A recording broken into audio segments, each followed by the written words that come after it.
This is wonderful. This is where I guess you could say the brain and the globe meet. I think the common theme to a lot of what I'm going to say today, which is to an audience that combines the collaborative program in neuroscience with the collaborative program in global health. I think you might do some speed dating. You'll find some really interesting stuff across these two regions of inquiry. Is that, in fact, in today's world,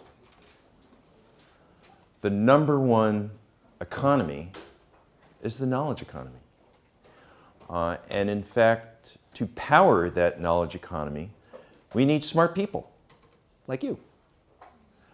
And each one of you has been able to gain your position in this university or training program because of what you're able to perform in the classroom and what you're able to learn. And each one of those metrics that measures your performance is incremental.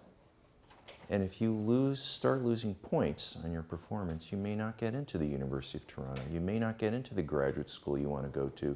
And in fact, we can measure its impact on productivity of a society. But at the same time, if you lose points of IQ, is it a disease? Not really. And this is a very disease-focused society. So part of the message today is to think about function and how various social, environmental, nutritional, and other things might impact function. And that's where we're going to get into this case study of lead as a global pollutant. No conflicts of interest, thank you.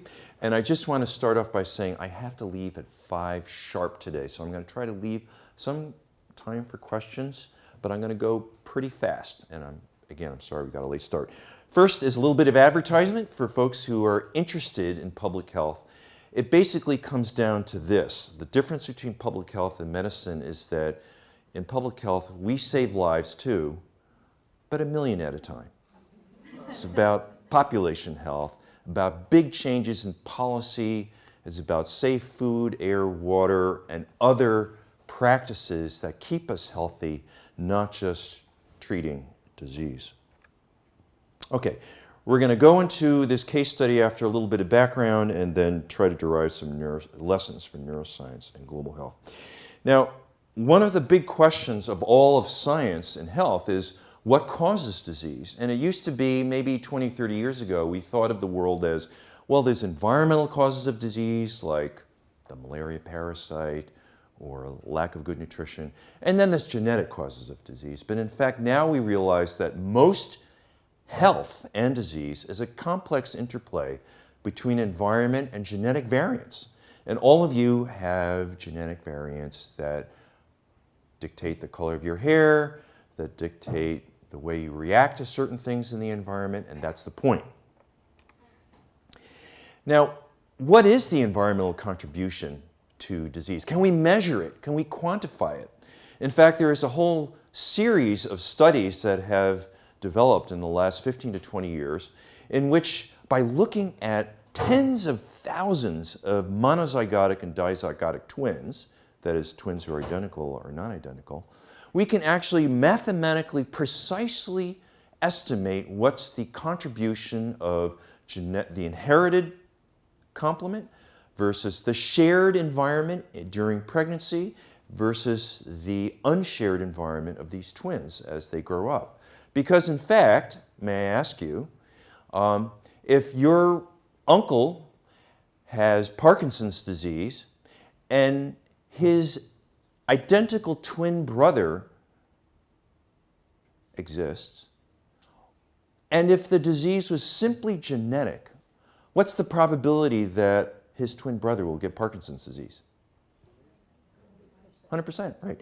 You know what the actual concordance rate is? It's about 12%. Okay.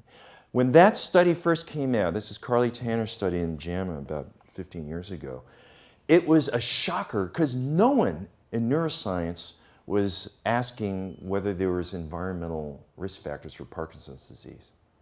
And all of a sudden, a program began developing and trying to figure it out. Well, look at some of these other insights into other degenerative diseases, Alzheimer's, more than 60%, environmental, autism, more than 50%, schizophrenia, more than 40%. We have a lot to figure out, particularly since these causes are preventable. That's how we improve most of human health, is through prevention. Okay.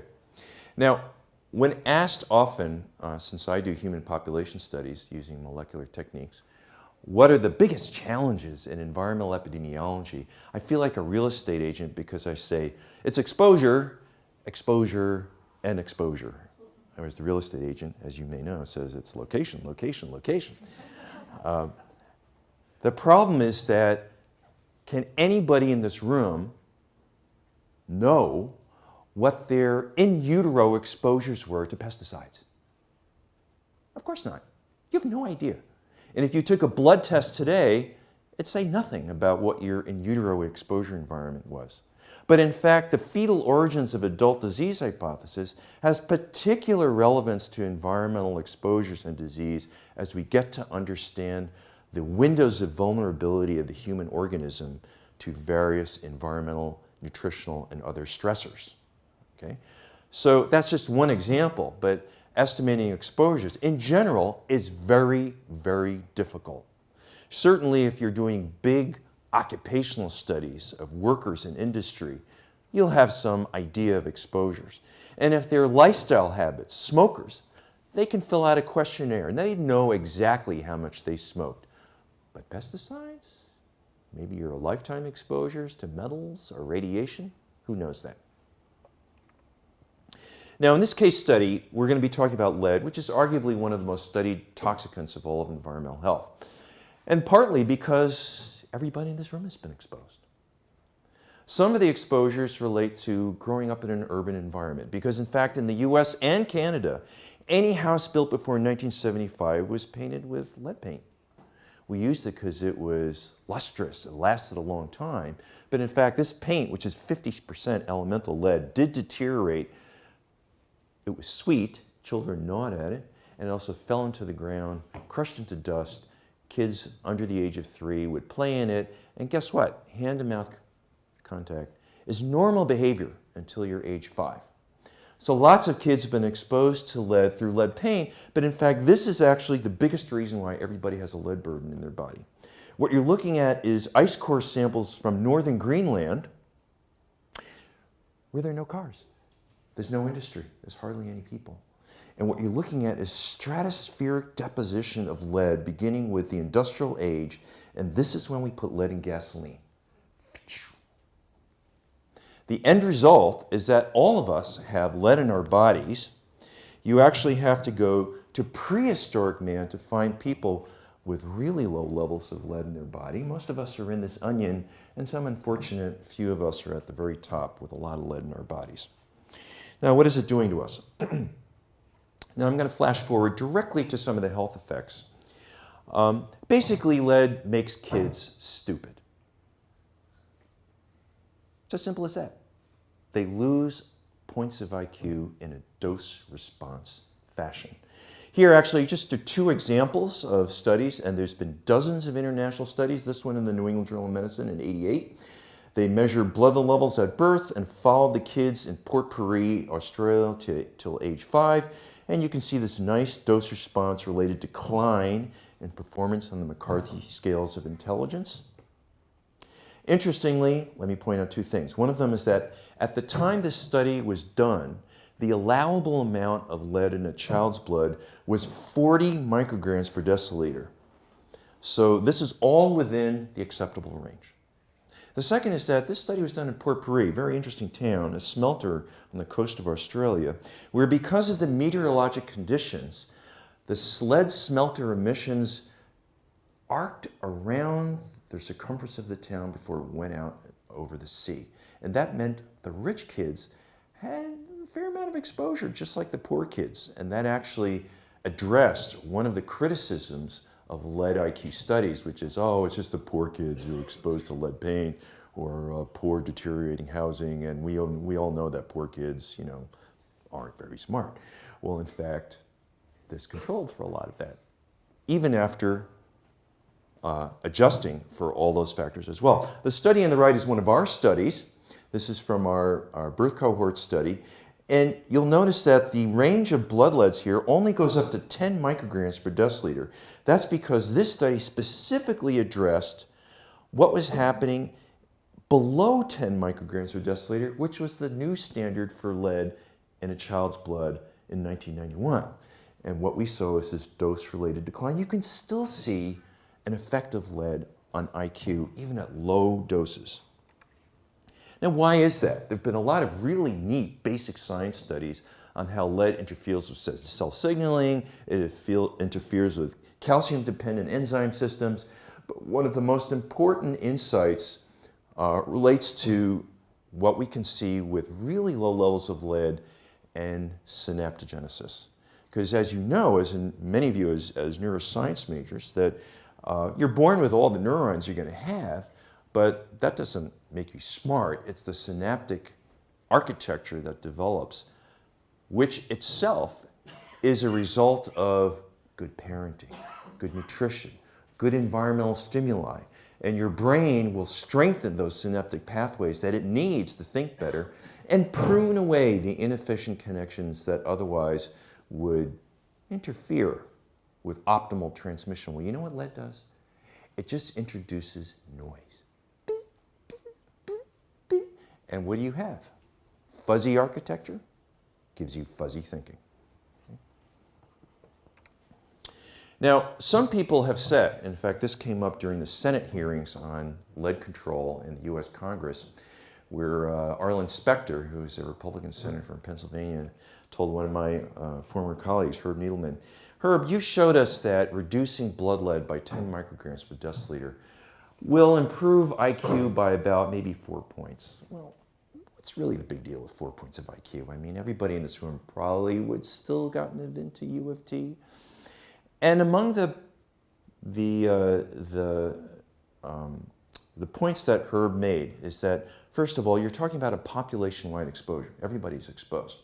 That means you have to think of population IQ, the cumulative distribution of IQ, represented by this curve. Well, look what happens if all of a sudden you shift the curve 5 points that way. All of a sudden, the number of people, I don't know if this is 3 points or 5 points. Anyway, the number of people who are in the less than 80 IQ, that actually is the functional definition of a moron. There is a technical definition for that. All of a sudden goes up by several million. Our tax dollars go to support them where they need help. Okay? And look what you've done to the people with very high IQs. So number one, you have a society-wide impact. Number two, those studies that estimated, let's say, 4 points of IQ based on a blood lead of lowering of 5 micrograms per deciliter were based on an average taken on all these different studies. Okay? That averages some kids who will lose only 2 points, but some kids who will lose 8. In addition, those studies are based on invariably one single measurement of blood lead taken and following the children with their IQ. What do you think that one single measurement of blood lead is, how good is its precision in estimating your entire childhood's worth of lead exposure? That probably has a lot of measurement error.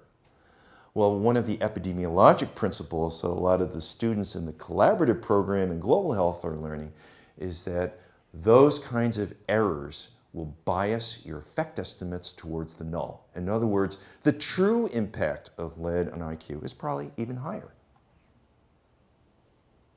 That's not good news for society. Now, we can think of this loss of IQ in other terms. Economic productivity. This isn't even lead research. This is research simply looking at what's the relationship of IQ on economic productivity. It's quite clear. And then you can compare this to other stressors that a child experiences during childhood that can be expected to impact on intelligence. This is a very nice study done by our colleague David Bellinger, which compared estimated Full-scale IQ points lost with different risk factors in a population of 20.5 million children. You can see preterm birth, big one, 34 million points of IQ lost. Look at these environmental risk factors. 22 million for lead. Then, in fact, this is a global pollutant. And in fact, we still see high levels of lead around the world, partly because they phased out lead from gasoline late, or they're still using it in some places. By the way, NASCAR car races still use leaded gasoline. Think about that when you see the advertisement, NASCAR car races, family entertainment, right? Then a whole nother dimension to the lead impact is behavior. There are various methods for measuring behavior in children, and we do know some definitional criteria for discrete problems like attention deficit hyperactivity disorder. And in fact, there's been quite a bit of research showing that lead will also increase inattention, hyperactivity, anxiety. This is a study on the top done in Michigan, study on the bottom done by our group in India among children living in Chennai. And then if you go a little bit farther downstream, you can see that we can even tease out a relationship of lead exposure and outright acts of delinquent behavior. This is a study published in JAMA by my colleague Herb Needleman.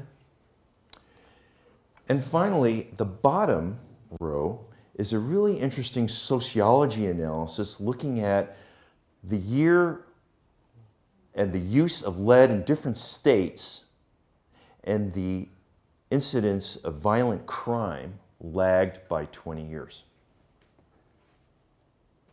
It looks pretty close.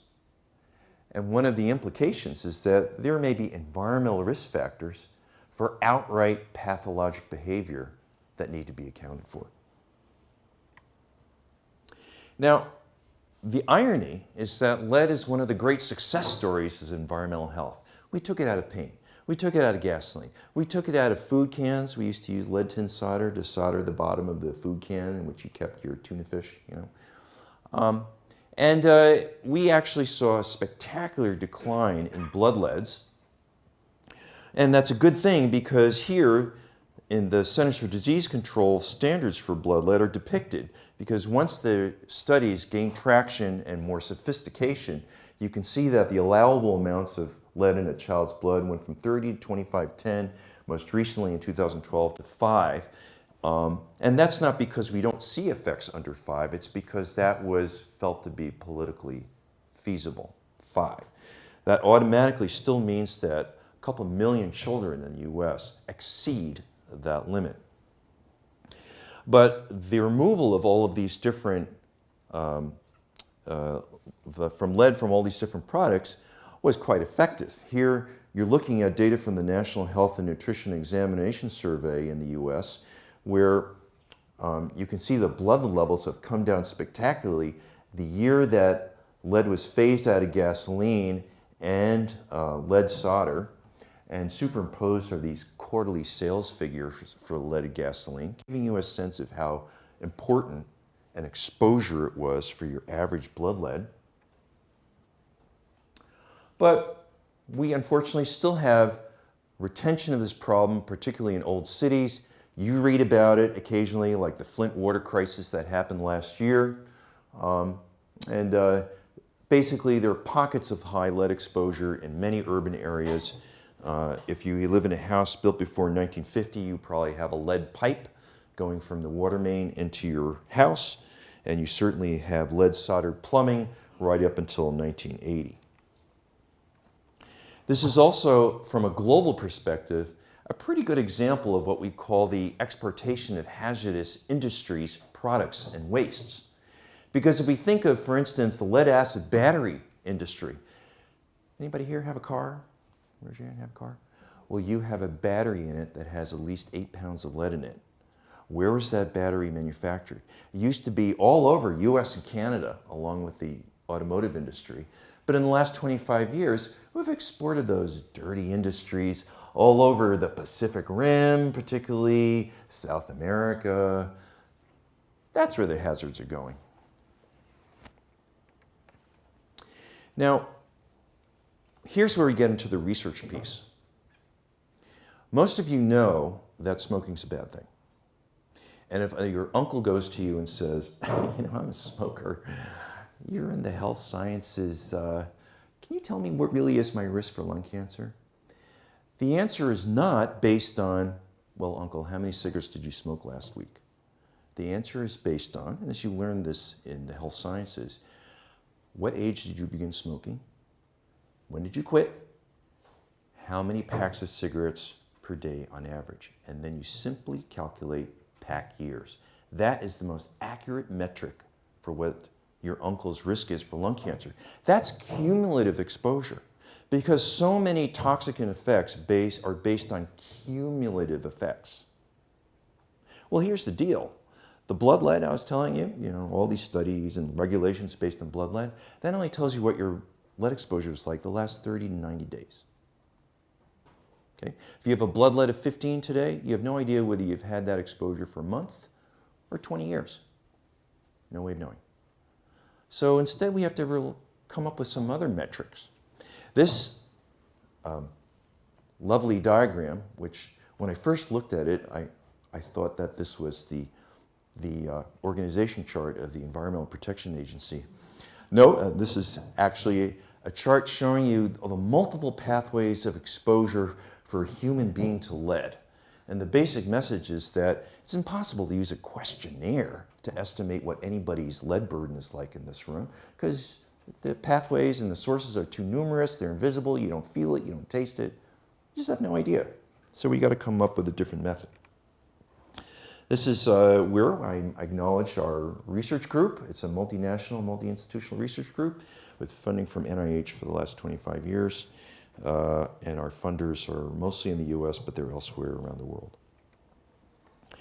What we did is that we developed an instrument called the K-X-ray fluorescence instrument, which is very similar to the bone densitometry instrument that measures grandma's bone density to see what her risk is for a hip fracture, right?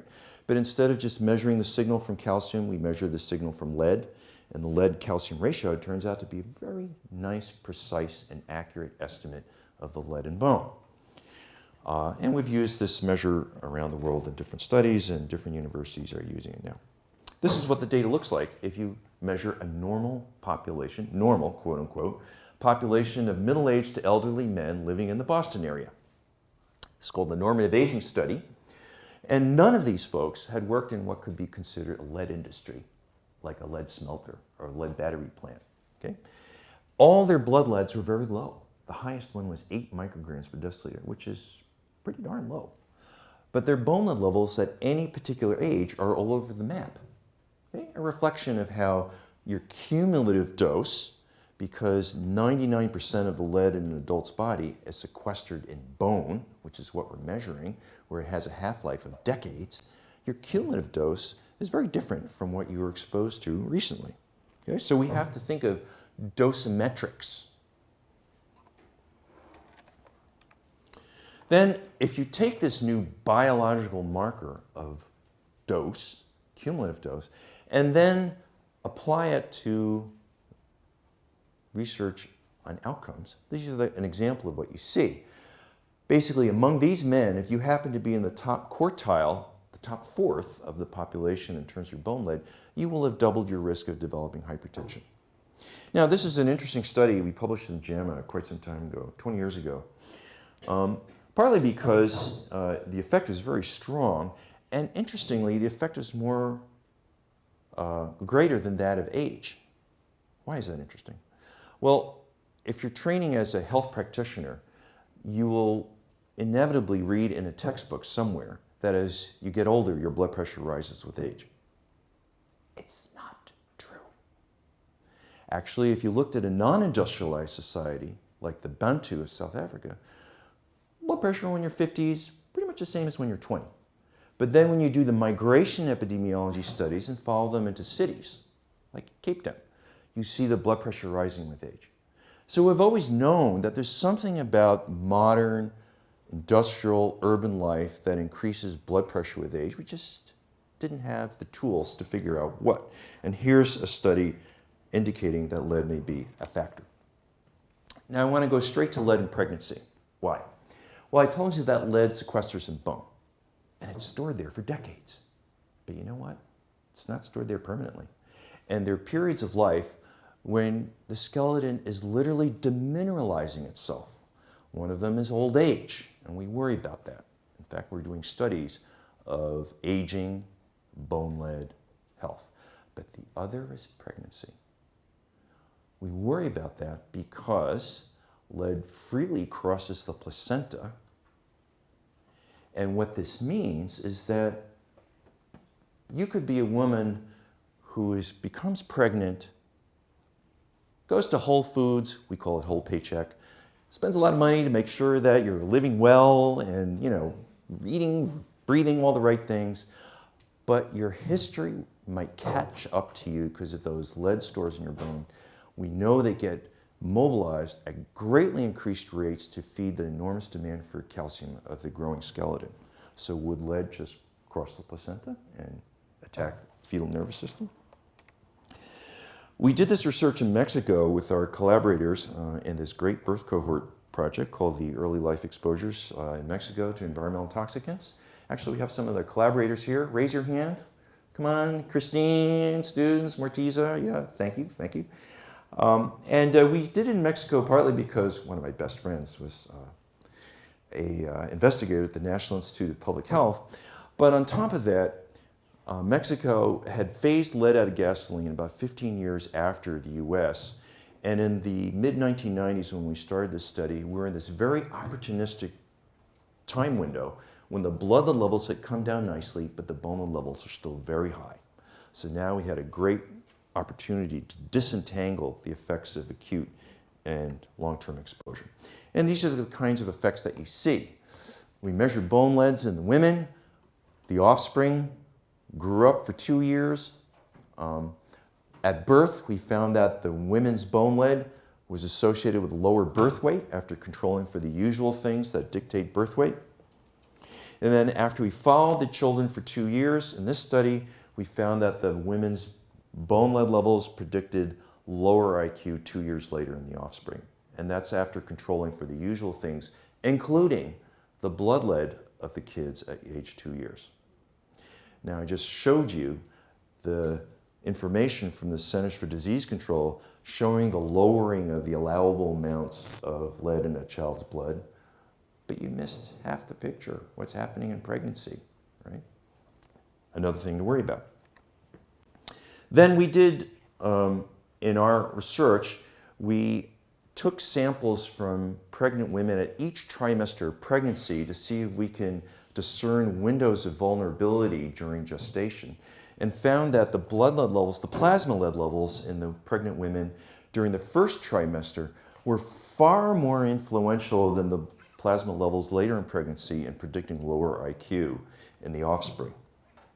Well, that's not good news either, because if you want to do some sort of intervention, by the time you figure out a woman's pregnant, it's probably too late, right? You're already well into the first trimester.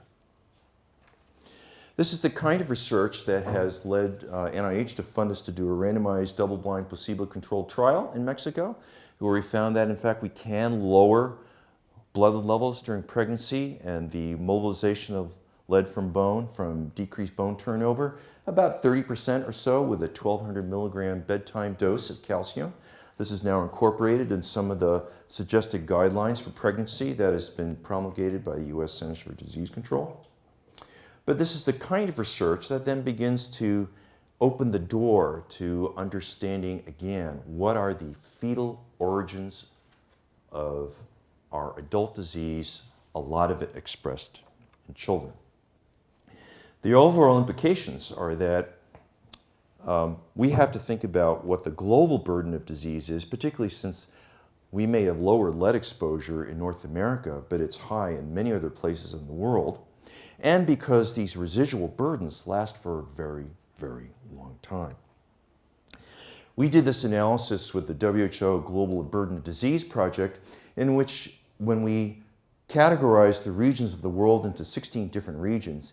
You can see at the top, that's North America, that the BOMA levels, which is the gray bar, remain high. The blood levels have come down nicely. That's the red bar. But there's some regions of the world, like Latin and South America, where the BOMA levels are even spectacularly estimated to be high, and the blood levels are still relatively high. These are regions of the world that, in parts of the Middle East, in Asia, South Asia, which we can expect a continuing tail of these effects over time.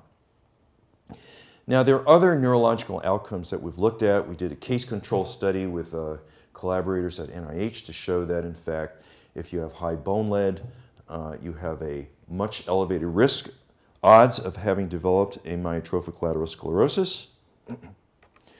Same thing with Parkinson's disease. I'm going to run through these relatively quickly. This is an outcome that's not neurologic, thank you, but it's interesting. Cataracts, we found an increased risk of cataracts, and we found it interesting because, in fact, the lens of the eye, which is where you develop a cataract, is very specific for the kinds of influences that will make it opacify. It's basically oxidative damage. That's just about it. And we think that what lead is doing around the entire body, including the nervous system, is essentially accelerating the so-called Fenton reaction, which is what, coupled with intracellular iron, will increase the availability of oxidative radicals throughout the body. Now, I did mention gene-environment interaction. I'm just going to give you a couple of examples. About 1 in 7 people in this room has a variant of this enzyme. It's called aminolevulinic acid dehydratase. This is an enzyme involved in the production of heme. As it turns out, if you carry the variant ALAD2 enzyme, you still produce heme, but you also have a protein that grabs onto lead much more avidly, makes it more difficult to excrete. Could that be a genetic susceptibility factor for lead toxicity? Well, we found evidence of that here. That same case control study of ALS showed that, in fact, we see this interaction. If you happen to be a 2 allele carrier, you will have greatly increased your risk for having developed ALS given the same amount of lead. Here's another example. About 1 in maybe 6 people in this room has a variant copy of the hemochromatosis gene. That's the H63D gene and the C282Y gene. If you're homozygous for C282Y, you're at risk for developing hemochromatosis. This is a clinical disease that gives you iron overload, heart failure, diabetes, and a few other things. But if you only have 1 copy of either of these genes, phenotypically, you'll be normal. But you will have more intracellular iron. And iron, as I said, is one of the influences of the Fenton reaction.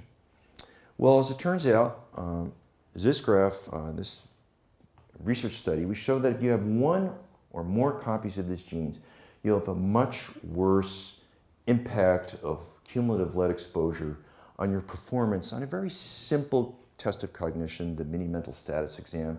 All clinicians learn how to administer this. It's a 32-point scale. It's very easy to use.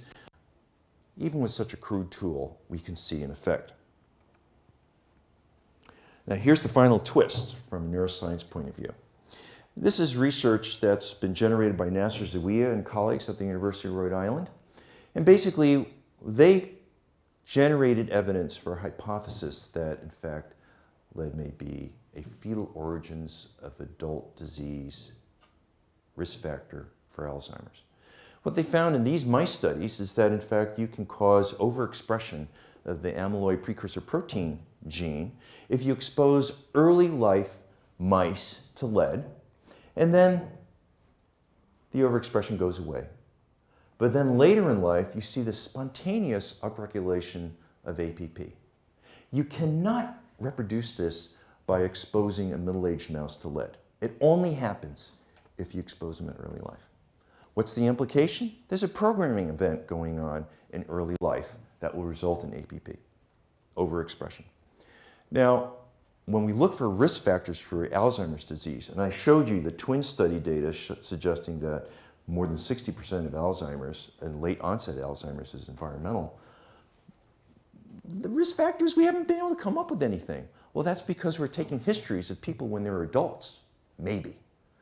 And maybe we should be looking and taking a life course conceptual approach and think about early life exposures. We've been nibbling away at this hypothesis. We've been doing research using a new tool, magnetic resonance spectroscopy, which gives you a sense of gliosis in the brain and showed that more lead, more gliosis. That's an early change of Alzheimer's.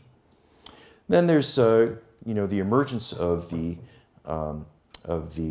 tools to study the epigenome, which is the most likely molecular mechanism for causing prenatal programming. And we've published a couple of studies in the past few years that show that, in fact, lead exposure will cause changes in DNA methylation, which is one of the hallmark changes, of course, in the epigenome, whether you're looking at prenatal exposures or adult exposures. And then we did this case control study looking at the epigenomics of Alzheimer's disease using the University of Michigan Brain Bank, and basically found that we could see differences in, I'm going to go straight to the heat map, differences in the epigenetic signaling from 25 sites that distinguish Alzheimer's cases and controls. And in particular, the top hit was this one gene, TMEM59, which is a gene that is a functional gene that encodes for a protein expressed from the Golgi apparatus involved in amyloid precursor protein elimination. So we have some really interesting early results that will help us hopefully create an epigenomic signal in which we can then look at environmental hypotheses related to prenatal programming and impacts on Alzheimer's. So to conclude, in order to get at some chronic late life diseases like neurodegenerative disease, we may have to take a life course approach, think about the prenatal environment as well as the midlife environment. We have to think about developing better tools for understanding exposures throughout the life course. And in fact, there's a whole field that's developed to do that called exposomics. Marry that with the genomics, chop up the lifespan in what we call discrete observable segments, and then use molecular epidemiology with the basic scientists together, synthetic science, to try to get at some of these complicated, difficult hypotheses. And of course, this is just a case study. We have to think about mercury, cadmium, bisphenol A, pesticides. We're just at the dawn of trying to actually come up with the exposure equivalent of the genome, where you can take a drop of blood for $100, you get to sequence all of your DNA. We don't have a tool like that in exposure science. It's been estimated that there's about 80,000 different chemical toxin exposures in the common human environment now. There simply is no tool to measure them all. Right? So we have to take different approaches to that. But I would say that it would be a very rewarding way for us to identify the preventable risk factors for neurological disease as well as other chronic diseases. Thank you very much.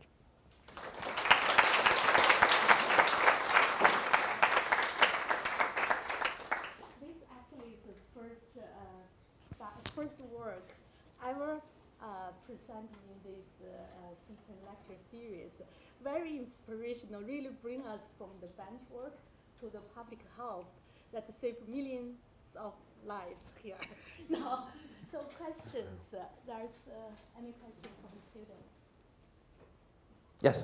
Has the K-X-ray device that you mentioned, has it been implemented in hospitals for people who feel that they may be in high exposure? No.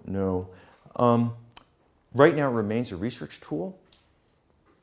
And the process of converting a research tool into a clinical tool involves proving that the measurement, first of all, is precise and accurate for individuals, which right now doesn't quite have that precision and accuracy.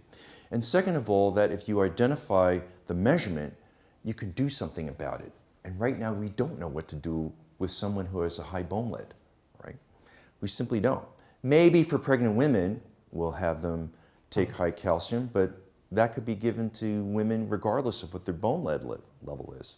So there's some steps missing before we actually make this a measurement that can be recommended widespread. Oh, come on. Yeah, I take over one question. All right.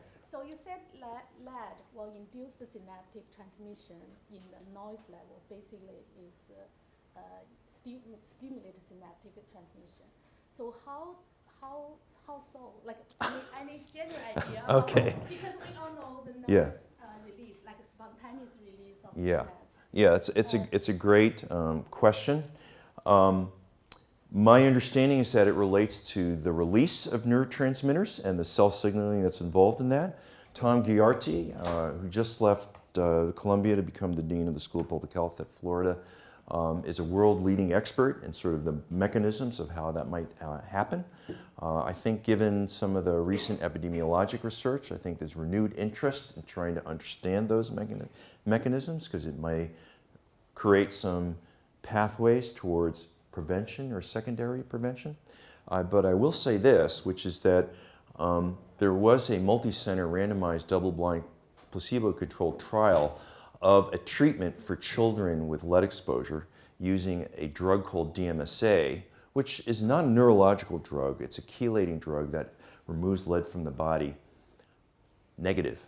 No improvement in these children. And in fact, the children who received the DMSA were statistically more short, which is probably relates to the chelating agent removing essential minerals needed for skeletal growth. So that study, which was published in the New England Journal about 7 or 8 years ago, put the kibosh on any effort to actually mount a treatment for lead poisoning at this point. Again, underscoring the importance of prevention. Yes? Do we have adequate Ontario data, in your view, related to pregnancy or ALS or indigenous risk in toddlers? Yeah. The answer is no. I've talked with some of our colleagues at the Public Health School about this. I think that Ontario and Canada in general has been sort of, what's the right term? Whistling past the graveyard when it comes to prenatal environmental risk factors, although at times they've made the right decision. Canada decided much earlier than the US or Europe to ban bisphenol A, which is you might have read about it in the papers, an agent that's suspected of being an environmental endocrine disruptor. But for some of these toxins, it's very heterogeneous. I think Canada has not really embraced a more rigorous, standardized approach to environmental risk factors.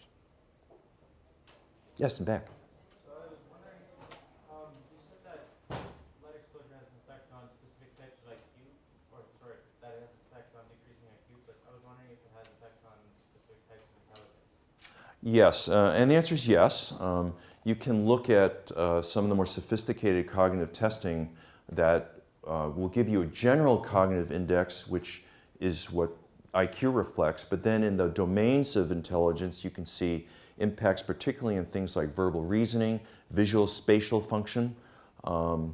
Actually, one of the world leaders, Christine Till, right here, of environmental neuroepidemiology, could probably tell you more. But I wouldn't say there's a signature effect. That's been investigated quite in depth. So it's not like you can take a child and do neurocognitive testing and say, aha, that's a lead poisoning effect. It's really much more generalized than that. Okay, and so like specific brain areas though, does it just have effects on synaptic pruning for the entire brain or just specific areas?